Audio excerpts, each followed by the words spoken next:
of this fast Le but de ce jeûne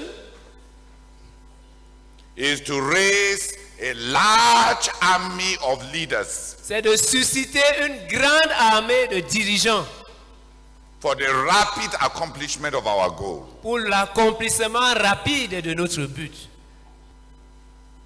Why are we talking about being filled with the Holy Spirit? Pourquoi est-ce qu'on parle d'être rempli du Saint-Esprit? Because that is how God raises a large number of leaders in a short time. Parce que c'est par ce moyen que Dieu suscite un grand nombre de dirigeants en peu de temps.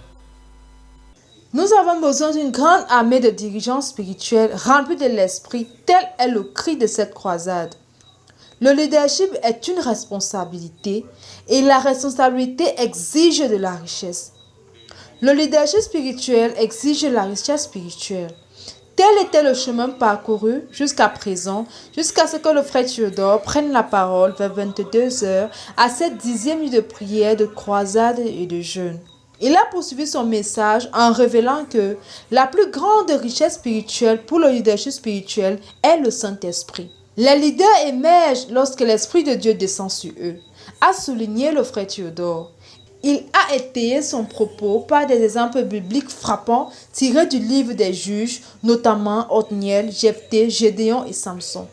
Ces hommes étaient des inconnus, certains avaient un complexe d'infériorité, d'autres étaient même des gangsters, ayant très peu connaissance de Dieu. Mais lorsque l'Esprit du Seigneur est venu sur eux, Israël a eu des chefs.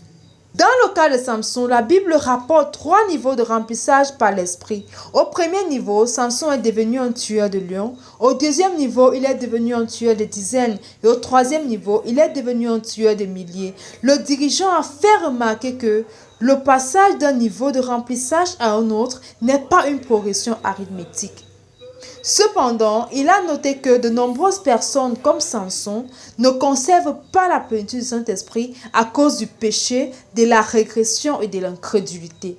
Le frère Théodore a également souligné que le Saint-Esprit est le facteur de l'émergence rapide des dirigeants.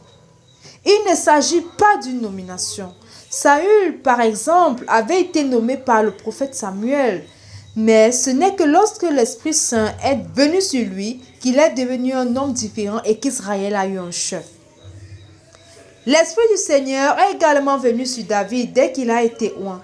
Mais contrairement à Saül, qui avait de nombreuses manifestations, colère folle, prophétie, extase, etc., David n'avait aucune manifestation.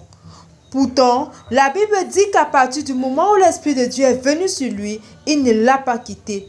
Quelle est la différence? Demandera-t-on. Le frère Théodore répond que David avait préparé son cœur. Toutes ces manifestations se produisent simplement lorsque l'Esprit Saint trouve quelque chose de contraire à lui dans la personne. De nouveau, le frère Théodore a souligné que le fait d'être rempli de l'Esprit Saint est le facteur de l'émergence de leaders, même dans les choses pratiques dans le service. Il a utilisé l'exemple de Bézalel dans Exode 31, versets 1 à 6, comme une illustration éloquente de cette vérité. L'Esprit de Dieu est descendu sur Bézalel avec un énorme spectre de capacité. Le frère Théodore a utilisé cet exemple pour montrer la différence nette entre la plénitude du Saint-Esprit et la nomination, les dons ou les compétences. Le frère Théodore a terminé en soulignant que nous dirigeons avec les dons spirituels et les ministères que le Saint-Esprit donne. En conclusion, le frère Théodore a rappelé l'objectif du jeûne qui n'est pas la plénitude de l'esprit, mais que Dieu suscitera un grand nombre de leaders spirituels et que le moyen le plus rapide pour y parvenir est la plénitude du Saint-Esprit. À Dieu soit toute la gloire pour ce 10e jour de croisade de prière et du jeûne.